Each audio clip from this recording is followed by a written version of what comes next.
Cup பாசி பருப்பை கழுவி குக்கரில் சேர்த்துக்கலாம்.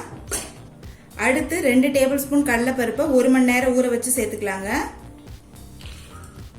அடுத்தது முட்டைக்கோசை சேர்த்துக்கலாம். நான் 1/4 கிலோ முட்டைக்கோஸ் எடுத்திருக்கேன். தேவையான அளவு தண்ணி,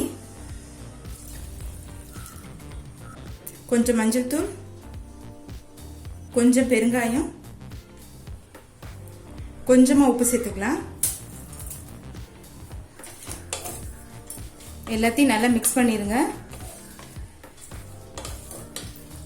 மூடி போட்டு குக்கர்ல இருந்து 3 விசில் வந்தோடனே இறக்கி வச்சிடலாங்க. இப்போ முட்டைகோஸ் வெந்துட்டு இருக்க நேரத்தில் இது எல்லாத்தையும் நம்ம அரைச்சிக்கலாங்க. 1 டீஸ்பூன் சீரகம், 2 பச்சை மிளகாய், 2 டேபிள் ஸ்பூன் தேங்காய் துருவல். இப்போ இது எல்லாத்தையும் மிக்சியில தேவையான அளவு தண்ணி சேர்த்து நைஸா அரைச்சிக்கலாம். இப்போ குக்கர்ல இருந்து 3 விசில் வந்துருச்சுங்க. எல்லாமே நல்லா வெந்திருக்குங்க. இப்போ இதை எடுத்து தனியா வச்சுக்கலாம். கடாயில தேவையான அளவு நல்லெண்ணெய், முதல்ல 1 டீஸ்பூன் கடுகு, 1/2 டீஸ்பூன் உளுந்து,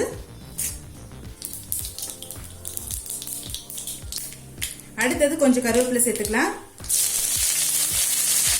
2 காஞ்ச மிளகாய், அடுத்தது ஒரு வெங்காயம் சேர்த்துக்கலாங்க.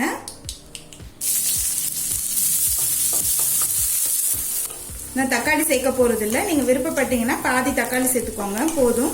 இப்ப வெங்காயம் நல்லா வதங்கிடுச்சுங்க. அடுத்தது நம்ம வேக வச்ச முட்டைக்கோசையும் பாசிப்பருப்பையும் சேர்த்துக்கலாம்.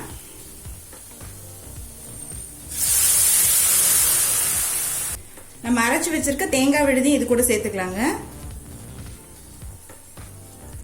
நல்லா மிக்ஸ் பண்ணி விட்டுருங்க.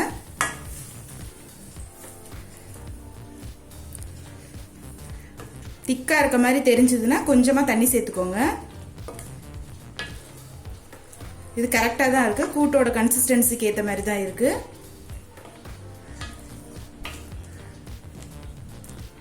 இப்ப கொஞ்சமா உப்பு சேர்த்துக்கலாங்க.